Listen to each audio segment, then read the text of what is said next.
Selama hampir 1 tahun ini, memang kita melakukan pembelajaran jarak jauh secara virtual. Tapi memang banyak fakta-fakta yang menimbulkan bahwa sebenarnya pembelajaran jarak jauh ini sangat tidak efektif. Banyak hal-hal yang dilalui oleh siswa maupun guru. Banyak siswa yang putus sekolah, banyak siswa juga yang akhirnya melakukan pernikahan dini. Dan juga terbatasnya akses dan infrastruktur akhirnya menjadi kendala bagaimana kita menjalankan pembelajaran jarak jauh secara virtual. Namun setelah adanya program vaksinasi secara nasional, kita mempunyai harapan adanya pembelajaran tatap muka secara terbatas. Apakah memang pembelajaran tatap muka secara terbatas bisa dilaksanakan di tengah masa pandemi? Kita akan berbincang bersama anggota Komisi 10 DPR RI, Ibu Himatul Aliyah. Saksikan program Parlemen Bicara, Suara Wakil Rakyat.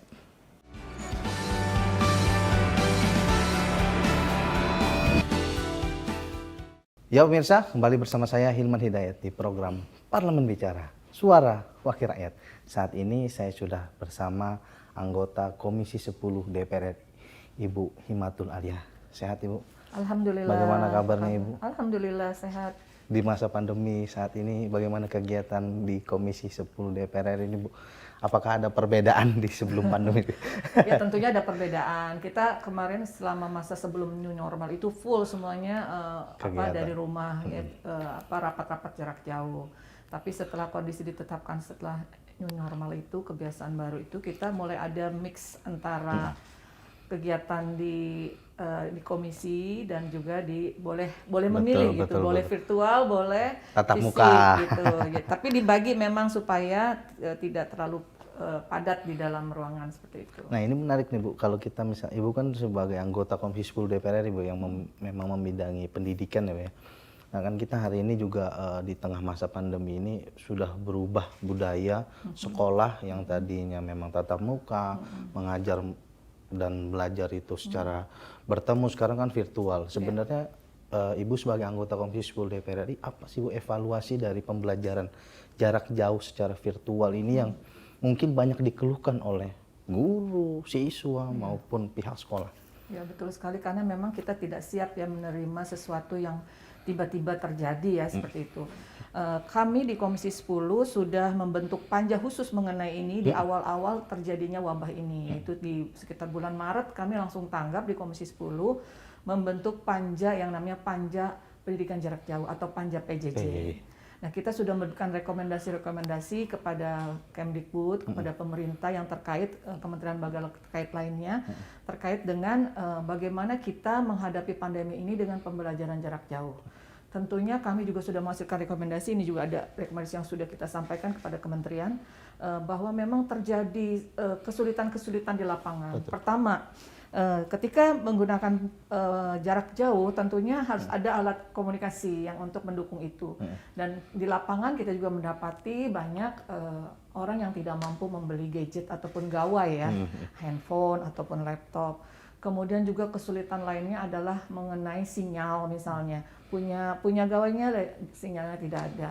Belum lagi di daerah 3T kita kan pendidikan harus adil merata untuk semua. Di daerah 3T itu juga banyak yang belum mendapatkan jaringan internet seperti itu. Kemudian juga kesusahan-kesusahan lain mengenai alat teknologinya, bagaimana guru mengkreasikan tampilannya, karena tidak semua guru mungkin juga siap untuk melakukan hal-hal yang bisa menarik. Karena kalau pendidikan melalui jarak jauh itu kan bermodal layar. Kalau tampilan layar tidak menarik begitu untuk anak-anak juga bisa jenuh begitu ya. Atau bahkan tidak mengerti gitu apa yang disampaikan yang dimaksud oleh gurunya. Berarti sebenarnya Komisi 10 sudah merespon cepat ya. Cepat sekali. Dengan keadaan pandemi ini akhirnya membentuk sebuah panja itu. Betul, di awal malah dari awal kami sudah membuat panja, sehingga akhirnya ketika new normal itu kami sudah merekomendasikan berbagai hal.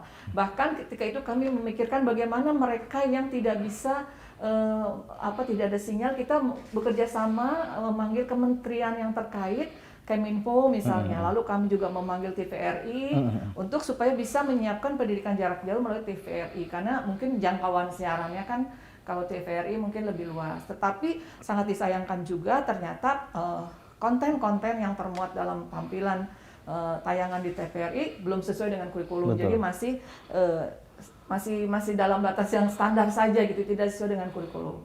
Kemudian juga banyak lagi selain itu kendala-kendala lainnya, diantaranya kami juga sudah memanggil untuk penyediaan gadget ya. Kami bahkan dari saya khususnya dari Fraksi Gerindra mengusulkan agar adanya subsidi untuk gawai.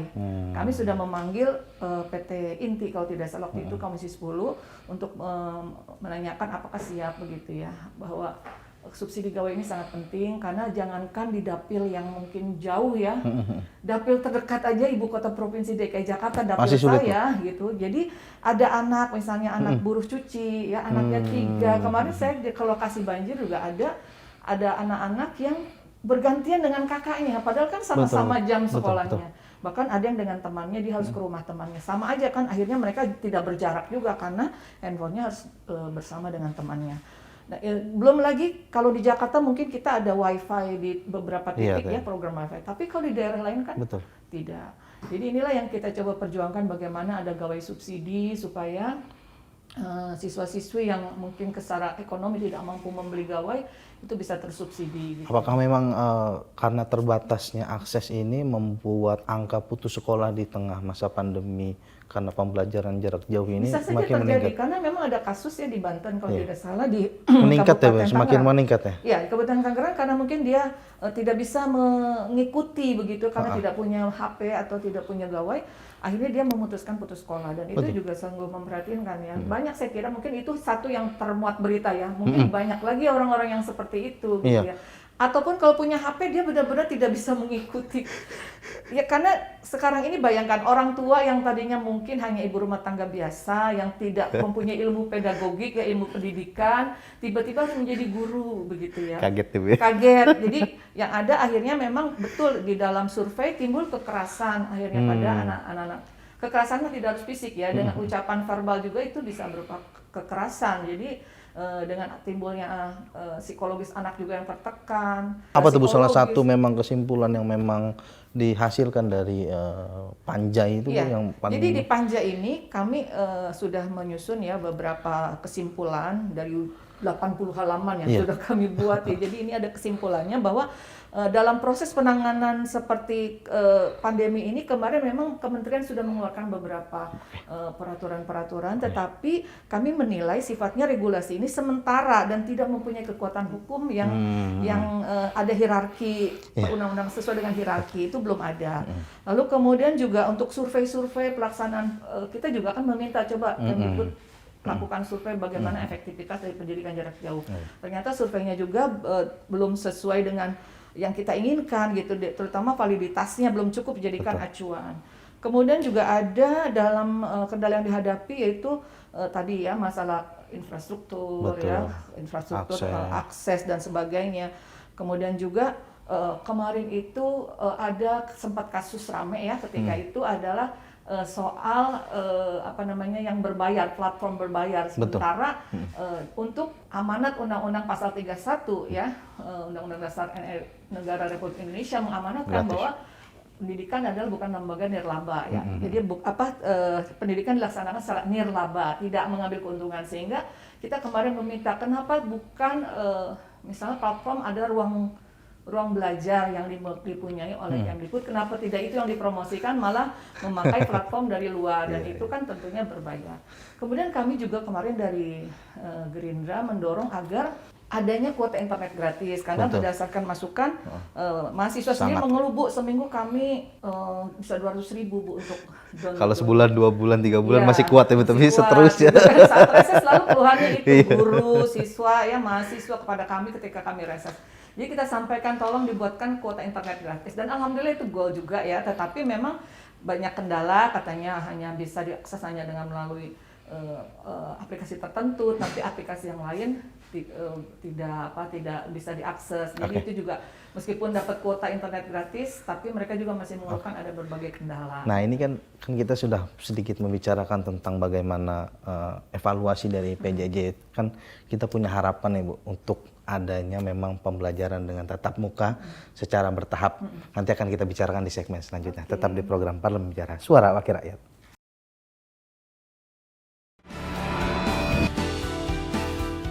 Ya pemirsa, masih bersama saya Hilman Hidayat di program Parlemen Bicara, Suara Wakil Rakyat. Bu, tadi kita sudah sedikit berbincang tentang ya banyak kan kendala akses, soal infrastruktur dan lain-lain. Nah ini kan baru-baru ini memang pemerintah sedang gencar soal vaksinasi Bu, terhadap pertama tenaga kesehatan dan lain-lain. Dan juga ini baru-baru ini ada vaksinasi terhadap guru dan itu akhirnya menimbulkan harapan untuk pembelajaran tatap muka. Ibu sebagai Komisi 10 melihatnya seperti apa nih Bu? Apakah memang dengan adanya vaksinasi nanti guru juga akan serta-merta akan pembelajaran tatap muka ini dilanjutkan?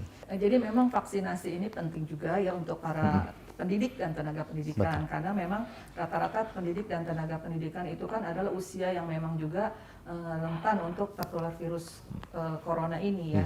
Dibandingkan dengan menurut survei kan kalau usia tertentu itu rentan gitu. Jadi kebanyakan kalau anak-anak yang muda itu cukup kuat meskipun mereka juga bisa tertular. Betul. Tapi efeknya atau dampaknya tidak terlalu separah yang mungkin usianya sudah lanjut.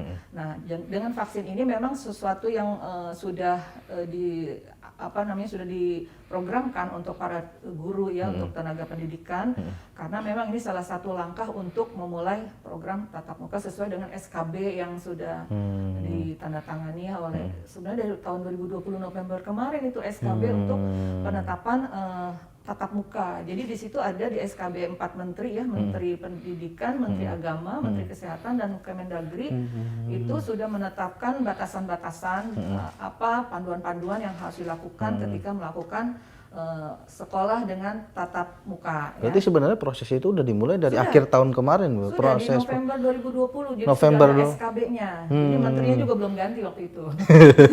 Menterinya masih Pak Terawan ya. Jadi memang ini sudah disiapkan karena waktu itu kita juga dari Komisi 10 meminta kesiapan sekolah untuk melakukan proses tatap muka karena bagaimanapun pembelajaran tatap muka ini adalah pembelajaran yang terbaik ya. Secara psikologis juga ada suasana pembelajaran karena kita lihat sendiri tadi kan sudah kita sampaikan dengan PJJ ya, pendidikan jarak jauh, banyak yang stres gitu ya, banyak yang tidak mengerti, guru juga mungkin belum siap menampilkan konten-konten yang menarik, mungkin tidak punya keterampilan untuk membuat konten-konten gitu ya. Dan inilah yang kemarin ini tatap muka dalam SKB 4 menteri ini, jadi pemerintah daerah diizinkan untuk melakukan tatap muka tapi dengan syarat tertentu gitu. Jadi saya kemarin ke Lombok Tengah juga menanyakan, Pak, apakah di daerah Bapak ini zona hijau? Ya kami zona hijau Bu, kami sudah tatap muka. Tapi ketika saya tanya sudah sesuai dengan protokol nggak? Karena harus sesuai dengan protokol COVID yang ketat, harus ada satgas COVID-nya di sekolah dan sebagainya. Dan vaksin ini baru tenaga pendidik dan ketenaga pendidikan yang disiapkan sampai nanti untuk 5,5 juta. Sudah ada tuh, sudah ada. Pendidik dan tenaga pendidikan, jadi sudah disiapkan untuk divaksin 5,5 sekian ya. Berarti siswa-siswa dan nah kalau untuk siswa tidak ada justru karena kan vaksin yang masuk ke Indonesia itu untuk usia di bawah 18 tahun justru tidak ada. Nah inilah yang juga harus jadi perhatian kita bersama karena mungkin pendidiknya dan tenaga pendidiknya sudah divaksin tapi siswanya tidak bisa divaksin sementara ini ya karena memang belum ada vaksin yang masuk ke Indonesia yang bisa divaksinkan kepada anak usia 18 tahun ke bawah. Sementara anak didik kita rata-rata kan 18 tahun ke bawah. Memang semuanya 18 tahun ke bawah kan dari mulai SMA kan maksimal 18 tahun. Berarti memang sudah ditargetkan para guru ini akan mendapatkan vaksin secara keseluruhan di seluruh Indonesia ini Bu? Iya, sudah disiapkan itu akhir Juni sudah harus selesai itu semua. Nah tapi Ibu yakin nggak Bu dengan memang ya penerapan protokol kesehatan di setiap sekolah ini akan benar-benar berjalan karena kan tadi kita bicara soal evaluasi PJJ saja banyak akses yang memang tidak tersampaikan. Kalau mungkin di kota kita bisa menerapkan protokol, tapi kalau di desa-desa yang memang aksesnya itu sulit itu bagaimana? Concern kami juga. Apakah nanti bertahap Bu? Apa di kota dulu atau desa dulu? Jadi itu yang menjadi concern kita dalam panduan SKB 3 menteri itu juga SKB 4 menteri ya itu juga ditetapkan harus ada semacam percobaan selama 2 bulan gitu. Jadi kalau udah 2 bulan itu sukses gitu ya. Contohnya ini beberapa sudah lihat, saya lihat tadi berita-beritanya banyak juga ya di Blora, di Kabupaten Blora sudah mulai dengan tatap muka dengan menerapkan di dalam ruangannya 50% gitu. Sekolah itu memberikan pilihan kepada siswa apakah dia ingin mengikuti virtual ataukah tatap muka. Bisa juga di mix misalnya di yang hari ini berapa orang rombongan belajar, misalnya dalam satu absen itu 20 orang, misalnya 10 orang hari Senin, Selasanya nomor siswa yang lainnya gitu dibagi dua. Yang hari ini virtual, yang hari ini fisik. Jadi di aturan shift itu, ya, di aturan itu memungkinkan untuk itu dan memang harus seperti itu karena kalau dalam masa yang memang kita tidak tahu pandemi ini berakhir kapan, kalau memang ditetapkan benar-benar seperti dulu itu sudah tidak mungkin gitu. Jadi memang harus ada langkah-langkah yang harus bisa meminimalkan proses terjadinya penularan gitu di antara siswa. Saya juga mendorong agar pemerintah daerah lebih concern lagi kepada transportasi karena umumnya mungkin kalau di sekolahnya sudah standar COVID ketat, di rumahnya juga mungkin dia sudah ketat, tapi di perjalanannya kita nggak tahu gitu kan. Transportasi umum ini kan orang dari mana-mana anak belum terjamin. Belum lagi mungkin pulang sekolah kalau tidak ada antar jemput, dia bisa kemana mampir kemana kan gitu. Apalagi misalnya kalau misalnya saya makanya mendorong pemerintah daerah dalam hal ini harus menyediakan antar penjemputan transportasi penjemputan. Nah, begitu. ini memang yang menarik dibicarakan kalau misalnya anak-anak yang berusia mungkin SMP, SMA ini kan mungkin bisa mengerti Bu protokol.